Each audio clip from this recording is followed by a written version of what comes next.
warahmatullahi wabarakatuh. Waalaikumsalam. Oh, dibicara.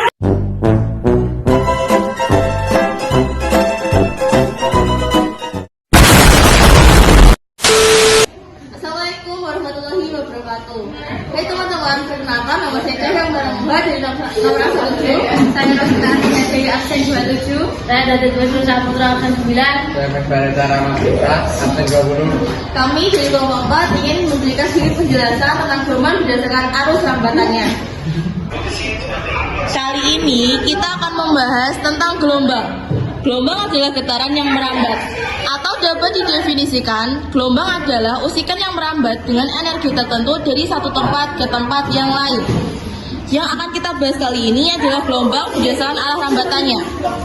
Atau berdasarkan medium untuk merambat, gelombang dibedakan menjadi dua, yaitu gelombang transversal dan gelombang longitudinal. Gelombang transversal adalah gelombang yang arah perambatannya tegak lurus terhadap arah getarannya.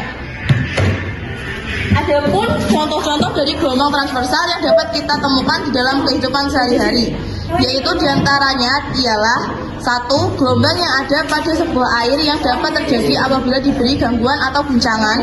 2. Gelombang pada ombak laut maupun gelombang yang terjadi di dalam danau. 3. Gelombang yang terjadi pada sebuah tali yang sudah dimainkan, seperti yang akan kita tampilkan contoh berikut ini. Gelombang transversal terbentuk dari gelombang yang merambat dan menimbulkan puncak dan lembah yang membentuk polarisasi gelombang. Puncak gelombang adalah satu titik tertinggi pada gelombang transversal, sedangkan lembah gelombang adalah lengkungan bawah gelombang transversal yang ada pada posisi setimbang. Gelombang ini dapat merambat pada benda padat dan cair, namun tidak pada benda gas. Hal ini disebabkan karena benda gas tidak memiliki sifat yang elastis. Kali ini kami akan menampilkan contoh, yaitu tali yang dikaitkan dan diberi guncangan.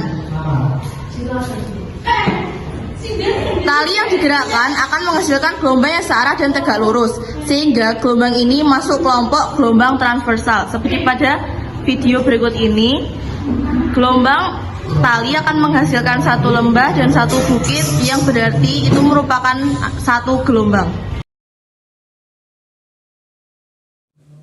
Inilah bagian bukit dan inilah bagian lembah.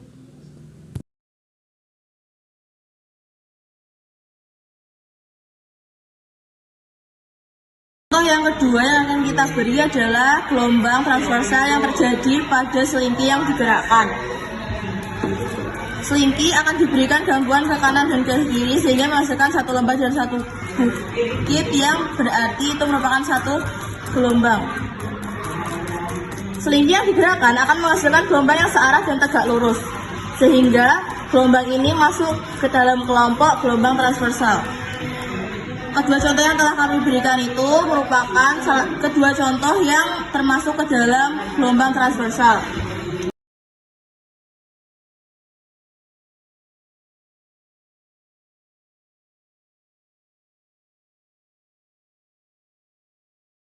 Kita lanjut ke pembahasan mengenai contoh gelombang longitudinal. Ada baiknya jika kita mengetahui maknanya.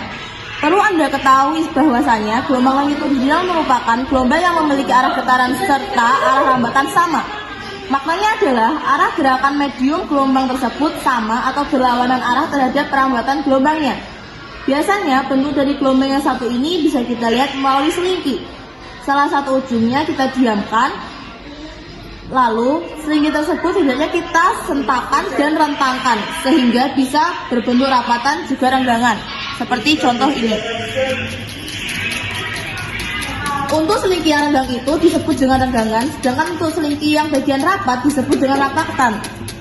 Dengan demikian bisa kita simpulkan bahwasanya pola dari gelombang longitudinal merupakan membentuk rapatan dan renggangan.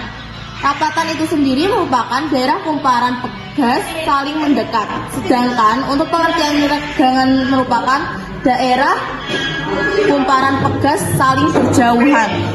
Berikan gangguan ke depan dan ke belakang, kita dapat melihat rapatan dan renggangan yang ada. Gelombang yang arah rapatannya searah dengan arah getarannya, seperti pada gelombang selingki, dinamakan gelombang longitudinal.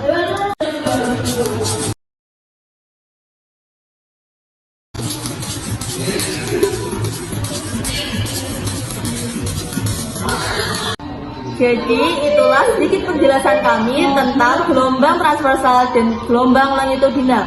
Terima kasih. Wassalamualaikum warahmatullahi wabarakatuh.